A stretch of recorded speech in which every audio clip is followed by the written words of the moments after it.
ఇవాల్టి ముఖ్యాంశాలు. ప్రభుత్వ పాఠశాల విద్యార్థులకు షూ పంపిణీ చేసిన సీఎం రేవంత్.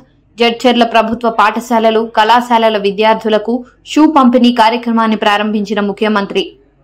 గత ప్రభుత్వ ఆర్థిక అవకతవకలపై అసెంబ్లీలో శ్వేతపత్రం విడుదల చేసిన సీఎం చంద్రబాబు. విభజన జరిగినప్పుడు చాలా సమస్యలు వచ్చాయన్న చంద్రబాబు. గతంలో పింఛన్లు కూడా రావనే పరిస్థితులు వచ్చాయని, రాష్ట్రంలో పట్టణ ప్రాంతాలు చాలా తక్కువగా ఉన్నాయని వెల్లడి. ఫోన్ ట్యాపింగ్ కేసు విచారణ వాయిదా.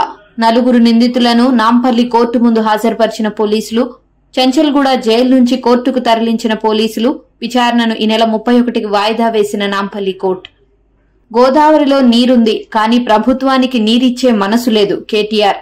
ఆగస్టు 2లోపు కాళేశ్వరం పరిధిలోని జలాశయాల్లో నీరు నింపాలని డిమాండ్. ప్రభుత్వం స్పందించకుంటే మేమే పంప్ హౌస్లు ఆన్ చేస్తామని ప్రకటన.